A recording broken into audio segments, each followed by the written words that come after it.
अकबर और बीरबल की कहानियां भारतीय इतिहास में बुद्धिमानी, हास्य और न्याय के प्रतीक के रूप में प्रसिद्ध हैं। ये कहानियां मुगल सम्राट अकबर और उनके प्रमुख दरबारी बीरबल के बीच की घटनाओं पर आधारित हैं, जहां बीरबल अपनी तीव्र बुद्धि और त्वरित समाधान से समस्याओं का हल निकालते थे। इस कहानी का नाम है जादुई सुरमा। यह कहानी भी बीरबल की तीव्र बुद्धिमत्ता और अकबर के न्यायप्रिय स्वभाव को दर्शाती है। कहानी की शुरुआत। एक दिन अकबर के दरबार में एक व्यापारी आया, जो दूर देश से व्यापार करके आया था। उसने दरबार में आकर सम्राट अकबर से कहा, जहांपनाह, मैंने एक अनोखी वस्तु खोजी है।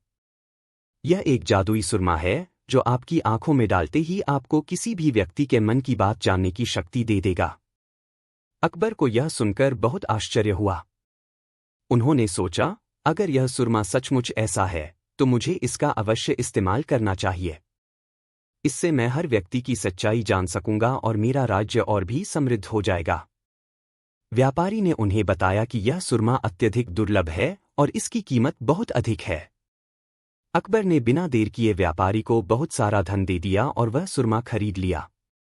बीरबल का शक। जब व्यापारी दरबार से चला गया, तो बीरबल को इस जादुई सुरमे की सच्चाई पर शक हुआ। वह जानता था कि अक्सर लोग राजा के सामने अपनी वस्तुओं की बढ़ा चढ़ाकर तारीफ करते हैं और धोखा देने की कोशिश करते हैं। बीरबल ने सोचा, अगर यह सुरमा वाकई इतना जादुई होता, तो इस व्यापारी ने इसे खुद इस्तेमाल करके राजा बनने की कोशिश क्यों नहीं की। बीरबल ने अपनी चिंताओं को अकबर के सामने प्रकट किया, लेकिन अकबर ने कहा, बीरबल, तुम्हें हमेशा संदेह रहता है। मैं इस सुरमे को खुद आजमाऊंगा और फिर देखता हूं कि यह कितना जादुई है। अकबर का प्रयोग। अकबर ने तुरंत सुरमा मंगवाया और इसे अपनी आंखों में डाल लिया। कुछ समय के बाद उन्होंने अपने दरबारियों को देखा और सोचा कि अब वे सभी के मन की बातें जान सकेंगे। परंतु ऐसा कुछ भी नहीं हुआ। अकबर ने अपने मंत्रियों से बात की और सोचा कि शायद वे उनके बारे में कुछ छिपा रहे हैं, लेकिन वे सामान्य बातचीत ही कर रहे थे। अकबर को यह बात अजीब लगी। उन्हें धीरे धीरे एहसास हुआ कि यह सुरमा वैसा जादुई नहीं है, जैसा व्यापारी ने बताया था। अकबर ने बीरबल को बुलाया और कहा, बीरबल, मुझे लगता है कि तुम सही थे। यह सुरमा उतना जादुई नहीं है जितना वह व्यापारी बता रहा था। बीरबल की योजना। बीरबल ने मुस्कराते हुए कहा, जहांपनाह, मुझे पहले से ही इस सुरमे पर शक था। अगर आप अनुमति दें, तो मैं उस व्यापारी को पकड़कर दरबार में लाऊंगा और उसकी सच्चाई सामने लाऊंगा। अकबर ने सहमति दी और बीरबल ने एक योजना बनाई। वह कुछ सैनिकों के साथ व्यापारी की तलाश में निकले और उसे खोजकर वापस दरबार में लाए। व्यापारी का पर्दाफाश। दरबार में पहुंचने पर बीरबल ने व्यापारी से पूछा, तुमने इस जादुई सुरमे के बारे में जो दावा किया था, वह गलत निकला। तुमने सम्राट को धोखा देने की कोशिश की। अब बताओ कि तुम्हारे इस छल के पीछे क्या कारण था। व्यापारी ने पहले तो अपने झूठ को छिपाने की कोशिश की, लेकिन बीरबल की तीव्र बुद्धिमत्ता और अकबर के सामने खड़े होने के दबाव ने उसे सच बताने पर मजबूर कर दिया। उसने कहा, जहांपनाह, मुझे माफ कर दीजिए। मैं एक साधारण व्यापारी हूं और मैंने सोचा कि अगर मैं इस सुरमे को जादुई बताकर बेचूंगा, तो मुझे बहुत धन मिल जाएगा। मेरा उद्देश्य आपको धोखा देना नहीं था, बल्कि मैं सिर्फ अपना व्यापार बढ़ाना चाहता था। अकबर का न्याय। अकबर ने व्यापारी की सच्चाई सुनी और सोचा कि उसे उसकी गलती का एहसास हो गया है। परंतु उन्होंने सोचा कि अगर इस व्यापारी को सजा नहीं दी गई, तो अन्य लोग भी इसी तरह से छल करने की कोशिश करेंगे। अकबर ने व्यापारी को कुछ समय के लिए कारावास में डालने का आदेश दिया ताकि उसे अपने कृत्य का परिणाम समझ में आए। साथ ही उन्होंने यह भी सुनिश्चित किया कि भविष्य में व्यापारी ईमानदारी से व्यापार करे और लोगों को धोखा न दे। बीरबल की बुद्धिमानी। इस घटना के बाद अकबर ने बीरबल की बुद्धिमत्ता की और भी सराहना की। उन्होंने बीरबल से कहा, बीरबल, तुमने फिर से साबित कर दिया कि तुम्हारी सोचने की क्षमता अद्वितीय है। मैं हमेशा से तुम्हारी सलाह की कद्र करता हूं, लेकिन इस बार तुमने मुझे एक बड़ी गलती करने से बचा लिया। बीरबल ने नम्रता से कहा, जहांपनाह, मेरा कर्तव्य है कि मैं हमेशा आपके साथ सत्य और न्याय का साथ दूं। मेरी कोशिश है कि मैं आपको हर प्रकार के धोखे से बचा सकूं और आपके राज्य की भलाई के लिए काम कर सकूं। सीख। इस कहानी से हमें यह शिक्षा मिलती है कि कभी भी किसी वस्तु या व्यक्ति के बारे में बिना जांच पड़ताल के विश्वास नहीं करना चाहिए। हमें अपनी बुद्धिमत्ता का उपयोग करके हर स्थिति का सही मूल्यांकन करना चाहिए, जैसा कि बीरबल ने किया। अकबर, जो एक महान सम्राट थे, ने भी इस बात को स्वीकार किया कि कभी-कभी हमें दूसरों की राय सुननी चाहिए, खासकर जब वे हमें किसी खतरे से आगाह कर रहे हों। बीरबल की बुद्धिमत्ता और न्यायप्रियता की वजह से अकबर ने एक बड़ा धोखा होने से बचा लिया और यह सुनिश्चित किया कि उनका राज्य और भी अधिक न्यायपूर्ण और सुरक्षित बना रहे। इस तरह अकबर और बीरबल की यह कहानी जादुई सुरमे से शुरू होकर अंत में यह साबित करती है कि सच्चाई और समझदारी से ही किसी भी समस्या का समाधान निकाला जा सकता है। अकबर और बीरबल की कहानियां हमेशा से ही चतुराई और बुद्धिमत्ता से भरी होती हैं। उनमें से एक प्रसिद्ध कहानी है काजी से दुश्मनी, जो बीरबल की बुद्धिमत्ता और न्यायप्रियता को दर्शाती है। यह कहानी बताती है कि कैसे बीरबल ने अपनी चतुराई से एक काजी की साजिश का पर्दाफाश किया और अकबर को एक बड़ी मुसीबत से बचाया। कहानी की शुरुआत। मुगल सम्राट अकबर का दरबार न केवल अपनी भव्यता के लिए मशहूर था, बल्कि वहां न्याय और सच्चाई को भी प्रमुखता दी जाती थी। अकबर हमेशा से ही एक न्यायप्रिय राजा थे और उनके दरबार में सभी के लिए न्याय सुनिश्चित किया जाता था। लेकिन अकबर के दरबार में कुछ ऐसे लोग भी थे जो अपनी स्वार्थपूर्ण इच्छाओं के चलते अन्य लोगों को नुकसान पहुंचाने की कोशिश करते थे। उनमें से एक काजी था जो दरबार का एक प्रमुख न्यायाधीश था, लेकिन अंदर ही अंदर बीरबल से ईर्ष्या करता था। काजी को बीरबल की प्रसिद्धि और अकबर के दरबार में उसके ऊंचे स्थान से जलन थी। वह हमेशा से चाहता था कि बीरबल को किसी तरह नीचा दिखाएं और अकबर के सामने उसकी छवि खराब करे। काजी की साजिश। एक दिन काजी ने सोचा कि वह बीरबल को एक चाल में फंसाकर बदनाम करेगा। उसने एक षड्यंत्र रचा और अकबर के सामने एक झूठा मामला पेश किया। काजी ने अकबर से कहा, जहांपनाह, बीरबल ने कुछ लोगों से रिश्वत ली है और न्याय का गलत उपयोग किया है। यह मामला दरबार में न्याय की प्रतिष्ठा को कमजोर कर रहा है। मुझे लगता है कि इस पर सख्त कार्रवाई की जानी चाहिए। अकबर, जो बीरबल पर पूरा भरोसा करते थे, को यह सुनकर बड़ा धक्का लगा। उन्होंने सोचा कि क्या यह सच हो सकता है, क्योंकि बीरबल तो हमेशा से ईमानदार और न्यायप्रिय रहे हैं। परंतु काजी ने इतनी सलीके से यह कहानी गढ़ी थी कि अकबर को कुछ हद तक संदेह हुआ। उन्होंने फैसला किया कि इस मामले की जांच होनी चाहिए। अकबर का फैसला। अकबर ने बीरबल को बुलाया और कहा, बीरबल, तुम्हारे खिलाफ गंभीर आरोप लगाए गए हैं। मुझे विश्वास नहीं हो रहा, परंतु एक राजा के रूप में मुझे निष्पक्षता से इस मामले की जांच करवानी होगी। बीरबल, जो जानता था कि यह काजी की साजिश है, ने विनम्रता से कहा, जहांपनाह, मुझे आप पर और न्याय प्रणाली पर पूरा भरोसा है। मैं निर्दोष हूं और मुझे विश्वास है कि सच्चाई सामने आएगी। अकबर ने काजी को इस मामले की जांच करने का आदेश दिया और काजी को लगा कि उसकी योजना सफल हो रही है। उसने बीरबल के खिलाफ गवाहों और सबूतों का जाल बुनना शुरू किया। बीरबल की चतुराई।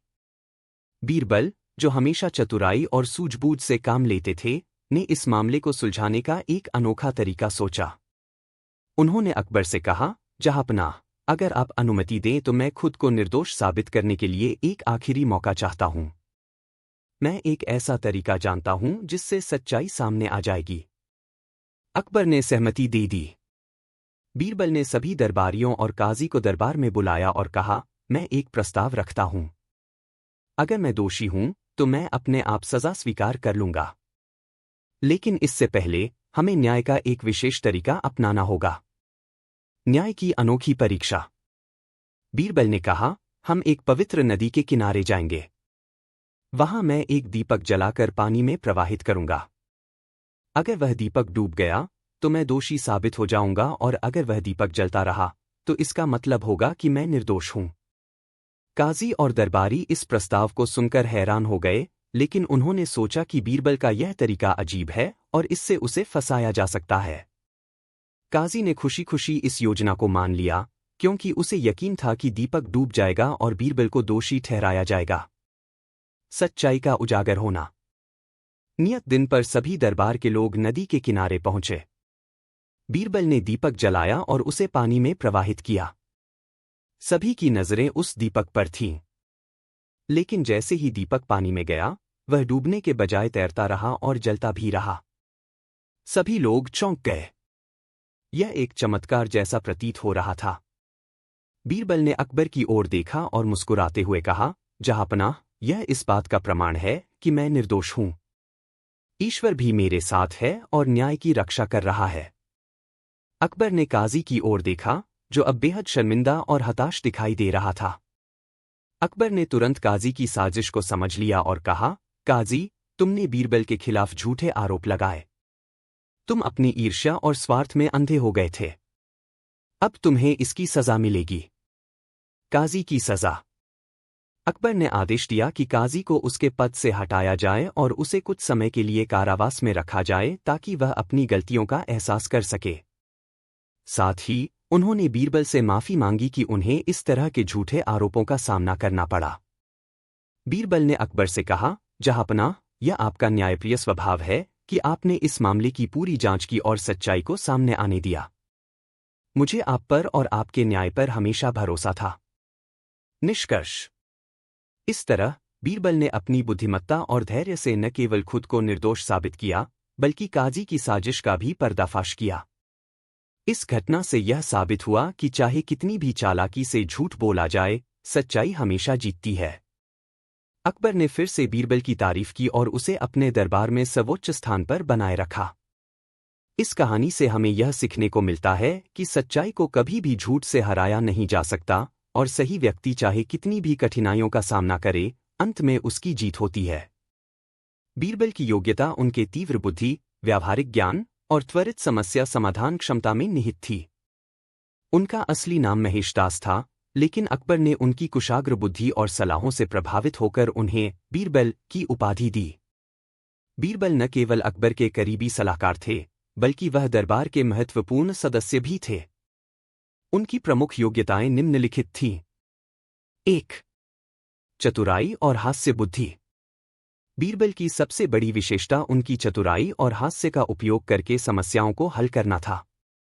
वह अक्सर कठिन और उलझन भरी स्थितियों को अपनी समझदारी से हल कर देते थे। उनकी कहानियां इस बात का प्रमाण हैं कि कैसे उन्होंने गंभीर समस्याओं को हल्के फुल्के अंदाज में सुलझाया। उनके व्यंग्यात्मक उत्तर और चतुराई भरे सवाल अकबर को भी प्रभावित करते थे। 2. न्यायप्रियता।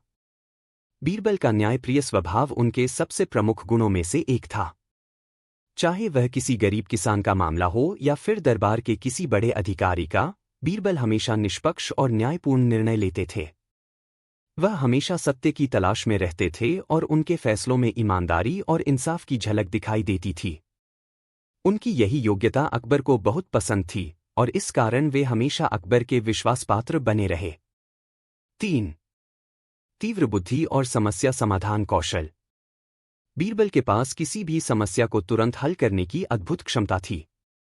वह जटिल समस्याओं को बड़ी ही सहजता से सुलझा लेते थे। चाहे वह दरबार के भीतर कोई विवाद हो या फिर राज्य के बाहर की कोई चुनौती, बीरबल हमेशा सही समाधान लेकर आते थे। उनकी तेज सोच और अनूठी दृष्टिकोण ने उन्हें अकबर के दरबार में एक अमूल्य रत्न बना दिया था। 4. ईमानदारी और समर्पण। बीरबल हमेशा अकबर और उनके राज्य के प्रति ईमानदार और समर्पित थे। उन्होंने कभी भी अपने व्यक्तिगत स्वार्थ के लिए कोई निर्णय नहीं लिया और हमेशा राज्य के हित में ही काम किया। उनकी ईमानदारी और अकबर के प्रति उनकी निष्ठा ने उन्हें अन्य दरबारियों से अलग और श्रेष्ठ बनाया। 5. सामाजिक और सांस्कृतिक ज्ञान। बीरबल को समाज की गहरी समझ थी। वह न केवल एक बुद्धिमान मंत्री थे, बल्कि एक कवि और संगीत प्रेमी भी थे। वह सामाजिक और सांस्कृतिक मुद्दों पर भी गहरी पकड़ रखते थे, जो उन्हें एक समग्र नेता के रूप में स्थापित करता था। 6. विनम्रता और धैर्य। बीरबल की विनम्रता और धैर्य ने उन्हें एक आदर्श व्यक्ति बना दिया था। वह अपने ज्ञान और चतुराई के बावजूद हमेशा शांत और धैर्यवान बने रहते थे। उनके इस गुण ने उन्हें और भी महान बनाया और लोग उनकी प्रशंसा करते थे। 7. दूरदर्शिता। बीरबल की दूरदर्शिता और भविष्य की योजनाओं को समझने की क्षमता अद्वितीय थी। वह हर स्थिति को गहराई से समझते थे और उसके दीर्घकालिक परिणामों का विश्लेषण करते थे। यह गुण उन्हें न केवल तत्काल समाधान प्रदान करने में मदद करता था, बल्कि राज्य के भविष्य के लिए भी सही दिशा में निर्णय लेने की क्षमता प्रदान करता था। 8. अकबर के प्रति निष्ठा। बीरबल की योग्यता का एक प्रमुख कारण उनकी अकबर के प्रति पूर्ण निष्ठा थी। उन्होंने हमेशा अकबर के हर फैसले का समर्थन किया, लेकिन जब भी उन्हें लगा कि अकबर किसी गलतफहमी में है, तो उन्होंने अपनी समझदारी से सम्राट को सही मार्ग दिखाया। उनके इस गुण ने अकबर को भी हमेशा उनके प्रति सम्मान और विश्वास से भर दिया। 9. कूटनीति में माहिर। बीरबल को कूटनीति में महारत हासिल थी। उन्होंने कई बार राज्य के अन्य शासकों और दरबारियों के साथ होने वाले विवादों को बहुत ही चतुराई से हल किया। वह बातचीत के माध्यम से समस्याओं को हल करने में विश्वास रखते थे और उन्होंने कई महत्वपूर्ण मुद्दों को शांतिपूर्ण तरीके से निपटाया। 10. रचनात्मकता और कल्पनाशीलता। बीरबल के निर्णय लेने की प्रक्रिया में रचनात्मकता और कल्पनाशीलता हमेशा प्रमुख भूमिका निभाती थी। वह हर समस्या को एक नई दृष्टि से देखते थे और उसी अनुसार समाधान प्रस्तुत करते थे। उनकी यह योग्यता उन्हें अन्य दरबारियों से अलग करती थी। निष्कर्ष। बीरबल की योग्यता केवल उनके बुद्धिमत्ता और न्यायप्रियता में ही सीमित नहीं थी, बल्कि उनकी अद्वितीय दृष्टिकोण, धैर्य और अकबर के प्रति उनकी निष्ठा ने उन्हें महान बना दिया। उनकी चतुराई और व्यावहारिकता ने उन्हें मुगल दरबार में एक अमूल्य व्यक्ति बना दिया और उनकी कहानियां आज भी लोगों के बीच प्रेरणा का स्रोत हैं।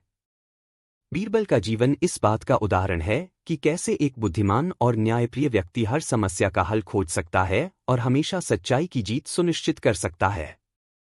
शाही रामायण मुगल सम्राट अकबर द्वारा एक महत्वपूर्ण सांस्कृतिक और धार्मिक परियोजना के रूप में शुरू की गई थी। यह महाकाव्य रामायण का एक विशेष संस्करण था, जिसे अकबर ने अपने दरबार में फारसी भाषा में अनुवाद करवाया। इस परियोजना का उद्देश्य भारतीय संस्कृति और धार्मिक ग्रंथों को मुगल दरबार में समझने और साझा करने के लिए एक पुल बनाना था।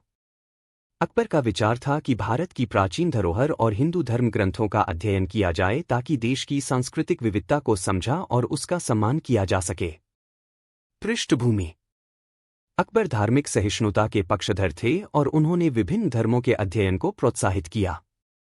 वह हिंदू धर्म, इस्लाम, ईसाई धर्म, जैन धर्म और अन्य धर्मों के प्रमुख ग्रंथों का अनुवाद कराते थे ताकि उनके दरबार के लोग विभिन्न धार्मिक और सांस्कृतिक ज्ञान को समझ सकें।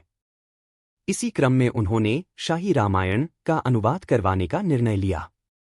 यह काम उनके दरबार के विद्वानों द्वारा किया गया, जिन्होंने रामायण को फारसी भाषा में अनुवादित किया। शाही रामायण की प्रमुख विशेषताएं। 1. फारसी में अनुवाद। रामायण, जिसे मूल रूप से संस्कृत में वाल्मीकि ने लिखा था, को फारसी में अनुवाद किया गया। अकबर के दरबार में कई फारसी विद्वान थे, जिन्होंने इस काम को अंजाम दिया। यह अनुवाद इसलिए महत्वपूर्ण था क्योंकि फारसी उस समय मुगल दरबार की प्रमुख भाषा थी और दरबार के लोग इसे पढ़ते और समझते थे। 2. चित्रण और कलात्मकता। शाही रामायण को सिर्फ अनुवादित ही नहीं किया गया, बल्कि इसे बहुत ही सुंदर और भव्य चित्रों से भी सजाया गया। मुगल चित्रकला उस समय अपने चरम पर थी और शाही रामायण के लिए चित्रों का निर्माण विशेष मुगल शैली में किया गया। इन चित्रों में रामायण के प्रमुख घटनाओं जैसे राम का वनवास, रावण का वध और सीता का हरण को दर्शाया गया। इन चित्रों में भारतीय और मुगल कला का अनोखा संगम देखने को मिलता है। 3. धार्मिक सहिष्णुता का प्रतीक। अकबर की यह परियोजना केवल एक धार्मिक अनुवाद का काम नहीं थी, बल्कि यह उनके धार्मिक सहिष्णुता और विविधता के प्रति उनके दृष्टिकोण का प्रतीक भी थी। उन्होंने हिंदू और मुस्लिम दोनों धर्मों को एक साथ लाने का प्रयास किया, ताकि उनकी प्रजा के बीच आपसी समझ और भाईचारा बढ़ सके। शाही रामायण इस प्रयास का एक महत्वपूर्ण हिस्सा थी, जो हिंदू धर्म ग्रंथ को एक मुगल संदर्भ में प्रस्तुत करती है। 4. भारतीय संस्कृति का सम्मान। अकबर भारतीय संस्कृति के प्रति गहरी रुचि रखते थे। उन्होंने न केवल रामायण, बल्कि महाभारत और उपनिषदों जैसी अन्य भारतीय कृतियों का भी फारसी में अनुवाद करवाया। यह कदम भारतीय परंपराओं और सांस्कृतिक धरोहर का सम्मान करने के उद्देश्य से उठाया गया था। अकबर का उद्देश्य। अकबर का उद्देश्य शाही रामायण के अनुवाद और चित्रण के माध्यम से हिंदू और मुस्लिम समुदायों के बीच सांस्कृतिक पुल का निर्माण करना था। उन्होंने महसूस किया कि धार्मिक सहिष्णुता और समझ एक मजबूत और स्थिर साम्राज्य के निर्माण के लिए आवश्यक है। रामायण का अनुवाद एक प्रतीकात्मक कदम था, जो यह दर्शाता था कि हिंदू धर्म के ग्रंथों का सम्मान और अध्ययन मुगल साम्राज्य के लिए महत्वपूर्ण था। धार्मिक और सांस्कृतिक प्रभाव। शाही रामायण मुगल दरबार के लिए धार्मिक और सांस्कृतिक दृष्टिकोण से एक बहुत महत्वपूर्ण कृति थी। यह केवल एक साहित्यिक कृति ही नहीं थी, बल्कि यह उस समय की धार्मिक सहिष्णुता और अकबर के उदारवादी दृष्टिकोण का प्रतीक थी। इसके माध्यम से हिंदू धर्म के प्रति अकबर के आदर और समझ का भाव प्रकट हुआ। निष्कर्ष। शाही रामायण अकबर के शासनकाल की एक महत्वपूर्ण सांस्कृतिक धरोहर है। यह न केवल रामायण की महत्ता को दर्शाती है, बल्कि यह अकबर के धार्मिक सहिष्णुता और विभिन्न धर्मों के प्रति उनके सम्मान को भी प्रकट करती है। रामायण जैसे महाकाव्य का फारसी में अनुवाद और उसका सुंदर चित्रण मुगल दरबार में भारतीय संस्कृति और परंपराओं की महत्वपूर्ण उपस्थिति को दर्शाता है। 06:10 दोपहर के 12:54 सुनील कुशवाहा 8133 अकबर और बीरबल की जक मारने वाली कहानी बीरबल की हास्य बुद्धि और चतुराई से जुड़ी एक रोचक और मजेदार घटना है। इस कहानी में बीरबल ने अपनी तीव्र बुद्धि और व्यंग्य का उपयोग करके एक मुश्किल स्थिति को हल किया और अकबर को हंसने पर मजबूर कर दिया। कहानी। एक दिन बादशाह अकबर अपने दरबार में बैठे थे। दरबार में शांति थी और सभी दरबारी अपने अपने काम में व्यस्त थे। अकबर ने महसूस किया कि माहौल कुछ गंभीर हो गया है, इसलिए उन्होंने सोचा कि कुछ मनोरंजन किया जाए। अकबर ने अपने सभी दरबारियों को बुलाया और कहा, मैं चाहता हूं कि आज आप सब हमें हंसाने की कोशिश करें। जो हमें सबसे ज्यादा हंसाएगा, उसे इनाम दिया जाएगा।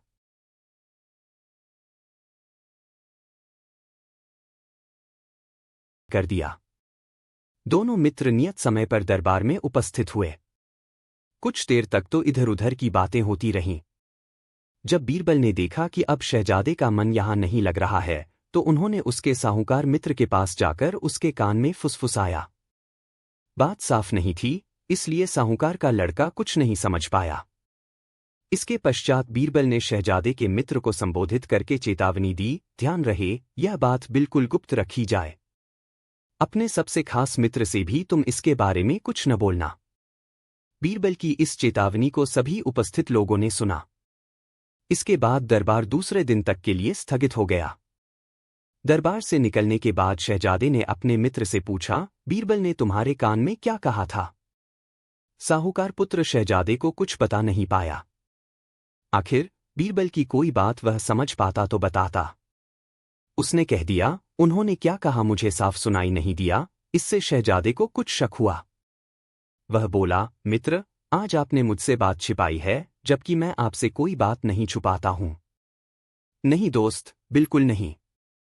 बीरबल ने तो मुझसे कुछ कहा ही नहीं, केवल कान के पास मुंह ले जाकर कुछ अस्पष्ट सा फुसफुसाया जो मुझे समझ नहीं आ पाया।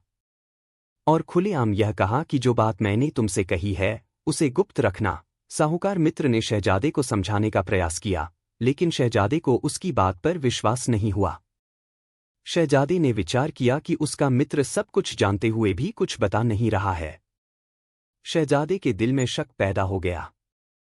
धीरे धीरे दोनों मित्रों के दिलों में एक दूसरे के प्रति अविश्वास का गहरा पर्दा खिंच गया। दोनों की घनिष्ठ मित्रता अंततः टूट ही गई। फिर हमेशा के लिए दोनों मित्रों का मन एक दूसरे से हट गया। वे अपने अपने कामकाज देखने लगे। साहूकार को भी यह मित्रता टूट जाने से बड़ी खुशी हुई। अकबर बादशाह बीरबल की चतुराई से अत्यधिक प्रसन्न हुए और सदा की तरह बीरबल को इस कार्य के लिए पुरस्कार दिया। शिक्षा। शक और अविश्वास मजबूत से मजबूत रिश्ते को भी तोड़ देता है। 34 भक्त प्यारे। मूर्ति गहनेकपड़ों से सुसज्जित होने के कारण दूर से देखने में बिल्कुल शहजादे जैसी लगती थी। बीरबल ने नौकर को अच्छी तरह समझा दिया कि जिस तरह तुम रोजाना बादशाह के पोते को लेकर उनके समक्ष जाते हो। एक दिन बादशाह अकबर ने हिंदू धर्म की एक कथा सुनी और उसी के विषय में बात करने के लिए बीरबल को बुलाया। बीरबल हिंदू थे ही साथ ही बुद्धिमान भी थे। बीरबल के आने पर बादशाह ने कहा, तुम्हारे धर्म ग्रंथों में यह लिखा है कि हाथी की पुकार सुनकर श्री कृष्ण जी पैदल दौड़ पड़े थे। न तो उन्होंने नौकर को ही साथ लिया, न सवारी पर ही गए। इसकी वजह समझ में नहीं आई। क्या उनके यहाँ नौकर नहीं थे? बीरबल बोले, इसका उत्तर उचित समय आने पर ही आपको दिया जा सकेगा। कुछ दिन बीत जाने पर एक दिन बीरबल ने एक मोम की मूर्ति बनवाई और एक नौकर को, जो शहजादे को इधर उधर टहलाता था, वह मोम की बनी हुई मूर्ति दी जिसकी शक्ल बादशाह के पोते की ही तरह थी। मूर्ति गहने कपड़ों से सुसज्जित होने के कारण दूर से देखने पर बिल्कुल शहजादे जैसी लगती थी। बीरबल ने नौकर को अच्छी तरह समझा दिया कि जिस तरह तुम रोजाना बादशाह के पोते को लेकर उनके सामने जाते हो, ठीक आज मूर्ति को लेकर जाना और जलकुंड के पास फिसल जाने का बहाना बनाकर गिर पड़ना। तुम सावधानी से जमीन। 05:10 सुबह के 10:53 सुनील कुशवाहा 81335। धूर्त साहूकार। यह शर्त सुनकर रामशरण सोच में पड़ गया। वह हरमोहन के इसी प्रकार के कई निर्दयतापूर्ण कारनामों के मामले सुन चुका था, लेकिन यह सब जानते हुए भी वह रुपया लेने को मजबूर था। उसे विश्वास था कि हफ्ते के पूर्व रुपया अवश्य आ जाएगा। फिर एक नगर में रामशरण नामक एक बहुत बड़ा सेठ था। नगर में उसका बड़ा सम्मान था। अचानक एक दिन उसके पास एक साथ 3-3 हुंडियां आ गईं। उन डंडियों के भुगतान के लिए उसे लगभग 3 लाख मुद्राओं की जरूरत थी। उसके पास धन आने वाला था, परंतु आने में 5-6 दिन और लगने वाले थे। रामशरण अपने मुंशी को हुंडी वालों का हिसाब मिलाने के लिए कहकर धन का प्रबंध करने के लिए घर से निकल गया। उसे समझ नहीं आ रहा था कि किससे मदद लेनी चाहिए। नगर में उस समय रामशरण के मुकाबले में केवल एक ही महाजन था, जिसका नाम हरमोहन था। केवल वह ही उसकी मदद कर सकता था, किंतु वह अत्यंत कपटी तथा ईर्ष्यालु था। रामशरण को भी यह बात मालूम थी, मगर उसके अलावा कोई दूसरा ऐसा व्यक्ति नहीं था जो 3 लाख मुद्राएं एक साथ दे सके। लाचार होकर रामशरण हरमोहन के घर गया और 1 सप्ताह के समय के लिए 3 लाख मुद्राएं उससे उधार मांगी। हरमोहन को जब इस बात का पता लगा तो वह खुशी से फूला नहीं समा रहा था। वह रामशरण को नीचा दिखाना चाहता था। उसकी यह भावना थी कि किसी तरह रामशरण रास्ते से हट जाए तो वह इकलौता दिल्ली का नगर सेठ बन जाएगा। आज हरमोहन को मौका मिल गया। उसने रामशरण से कहा, सेठ जी, आप हमारे यहां पहली बार उधार मांगने आए हैं, इसलिए हम आपसे सूद वगैरह भी नहीं धूर्त साहूकार ले सकते। आप 3 लाख मुद्राएं खुशी से हमसे ले जाए, किंतु आपको यह वायदा करना होगा कि यदि आपने 1 हफ्ता पूरा होने से पहले सारा रुपया वापस नहीं किया तो आपके शरीर में से एक सेर मांस, जहां से हमारी इच्छा होगी, काट लेंगे। यदि इसमें किसी किस्म की कोई परेशानी हो तो अभी कह दें, बाद में कुछ नहीं सुना जाएगा। यह शर्त सुनकर रामशरण सोच में पड़ गया। वह हरमोहन के इस प्रकार के कई निर्दयतापूर्ण कारनामों के मामले सुन चुका था, लेकिन यह सब जानते हुए भी वह धन लेने को मजबूर था। उसे विश्वास था कि हफ्ते के पूर्व धन अवश्य आ जाएगा। यह धूर्त साहूकार। 29 सोचकर उसने इकरारनामे पर अपने हस्ताक्षर कर दिए। धन उसे मिल गया, जिसे उसने हुंडी वालों को दे दिया। संयोग से रामशरण को बाहर से जो धन आने की उम्मीद थी, वह न आ पाया। इधर उधर से 3 लाख मुद्राएं और सूद इकट्ठा करके उसने हरमोहन के यहां भिजवा दिया। उसी दिन हफ्ता पूरा हुआ था, लेकिन हरमोहन को धन नहीं, रामशरण की जान चाहिए थी। उसने यह कहकर धन वापस कर दिया कि 1 हफ्ते से पहले धन लौटाने का वादा किया था। इसलिए इकरारनामे के अनुसार अब मैं रामशरण के शरीर से 1 सेर मांस लूंगा और मैंने अदालत में मुकदमा दायर कर दिया है। रामशरण अदालत में हाजिर हुआ और न्यायाधीश से कहा, हुजूर, हरमोहन मेरी जान लेने के पीछे पड़ा है। मैंने तो इसे ठीक उसी दिन, जिस दिन हफ्ता खत्म होने को था, उधार लिया हुआ धन सूद समेत भेज दिया था, लेकिन इसने वापस कर दिया और कहा कि 1 हफ्ते के पूर्व ही मिल जाने पर अपनी शर्त के मुताबिक ऋण वापस ले लेता, किंतु समय बीत चुका है, अब वह धन नहीं लेगा। रामशरण ने फिर कहा, हुजूर, अगर यह स्वीकार करें तो मैं अब भी उसका धन सूद के साथ देने को तैयार हूं। हरमोहन ने यह मानने से इनकार कर दिया। न्यायाधीश ने शर्त के मुताबिक 1 सेर मांस लेने का हुक्म हरमोहन को दिया, लेकिन रामशरण मांस देने को राजी नहीं हुआ और उसने अपनी अपील अकबर बादशाह के दरबार में दायर की। अकबर बादशाह ने ऐसी शर्त पहले कभी नहीं सुनी थी। उन्हें बड़ा आश्चर्य हुआ। उन्हें भी समझ नहीं आ रहा था कि इस मामले में आखिर क्या किया जाना चाहिए। उनसे इसका फैसला करने को कहा गया तो अकबर बादशाह समझ गए कि इसका न्याय केवल बीरबल कर सकते हैं। यह सोचकर अकबर ने उसी क्षण बीरबल को बुलाया और उन्हें न्याय करने की आज्ञा दी। अकबर बादशाह का आदेश पाकर बीरबल ने हरमोहन को बुलवाया और उससे सच्ची बात बताने के लिए कहा। जवाब में हरमोहन ने शर्त वाला इकरारनामा सामने रखकर कहा, तय समय जो 1 हफ्ता था खत्म हो चुका है और रामशरण 30 धूर्त साहूकार ने धन अभी तक वापस नहीं किया। इसीलिए इकरार के अनुसार मैं 1 सेर मांस इसके शरीर के किसी भी हिस्से से काट लेने का हकदार हूं। बीरबल ने हरमोहन से कहा, क्या तुम्हें अपना कुल धन मैं सूद के लेना कबूल है? हरमोहन तो रामशरण की जान का प्यासा था, न कि धन का। अतः उसने साफ इनकार कर दिया। तब बीरबल ने आदेश देते हुए कहा, मुझे न्यायाधीश का फैसला स्वीकार है।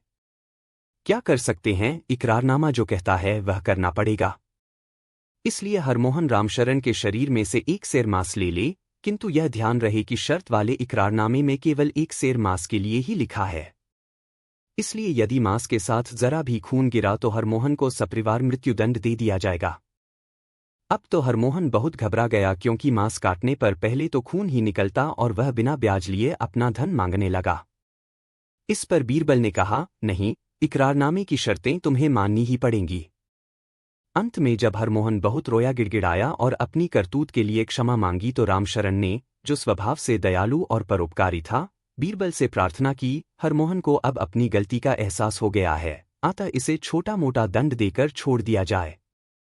तब बीरबल ने आज्ञा दी, हरमोहन अपनी लड़की का विवाह रामशरण के लड़के से करे और दंड स्वरूप उसे 1 लाख मुद्राएं दहेज में दे। इस आदेश को हरमोहन ने खुशी खुशी स्वीकार कर लिया। इस प्रकार बीरबल ने एक नेक और ईमानदार आदमी की जान बचाकर बेईमान को सबक सिखाया। अकबर बादशाह भी बीरबल के न्याय से बेहद प्रसन्न हुए। जो चीज आप किसी को दे नहीं सकते, उसे लेने का भी अधिकार आपको नहीं है। 6 तेरा नहीं मेरा पेड़। बीरबल ने जिन नौकरों को भेजा था, उनमें से एक शेखर के और दूसरा केशव के घर के बाहर ही छिपा बैठा था। जब रात हो गई तो केशव घर आया। घर आते ही उसकी पत्नी ने उसे चौकीदार द्वारा कही गई बात बता दी। यह सुनकर एक बार 2 पड़ोसियों में आम के एक पेड़ के कारण झगड़ा हो गया। जब झगड़ा ज्यादा बढ़ गया तो एक पड़ोसी केशव ने बादशाह अकबर के यहाँ जाकर फरियाद लगाई, मेरा पड़ोसी शेखर मेरे लगाए हुए आम के पेड़ पर कब्जा करना चाहता है, जबकि 7 वर्षों से मैं उसकी देखभाल कर रहा हूं। कृपा करके मुझे न्याय दें। इस मामले का निपटारा करने का हुक्म बीरबल को मिला। महाराज की आज्ञा पाकर बीरबल ने दोनों पड़ोसियों को बुलाया और एक एक करके दोनों का बयान लिया। केशव ने पहले ही सोची हुई बातें बीरबल के सामने बता दी। बीरबल ने उसकी बात सुनकर उसे जाने का आदेश दिया। फिर शेखर को बुलाकर पूछा, क्या यह आम का पेड़ तुम्हारा है? शेखर ने अत्यंत विनम्रता से उत्तर दिया, हाँ हुजूर, वह पेड़ मेरा ही है। 7 साल तक मैंने उसकी खूब सेवा की और आज जब उसमें फल लगने लगे तो केशव उसे हथियाने की कोशिश कर रहा है। शेखर की बात सुनकर बीरबल बोले, क्या कोई उस पेड़ की रखवाली भी करता है? 32 तेरा नहीं मेरा पेड़। मैंने तथा केशव दोनों ने एक चौकीदार को उसकी देखरेख के लिए रखा है। शेखर ने कहा। यह सुनकर बीरबल ने चौकीदार को दरबार में बुलाया और शेखर को जाने की आज्ञा देते हुए कहा, इसका फैसला कल किया जाएगा। आज्ञा पाकर शेखर घर चला गया। बीरबल ने चौकीदार से पूछा, तुम किसकी तरफ से रखवाली करते हो? चौकीदार ने उत्तर दिया, मैं दोनों की तरफ से देखरेख करता हूं। मुझे ज्यादा दिन भी नहीं हुए हैं, 1-2 महीने से ही यहां हूं। इसलिए मैं यह भी नहीं बता पाऊं कि पेड़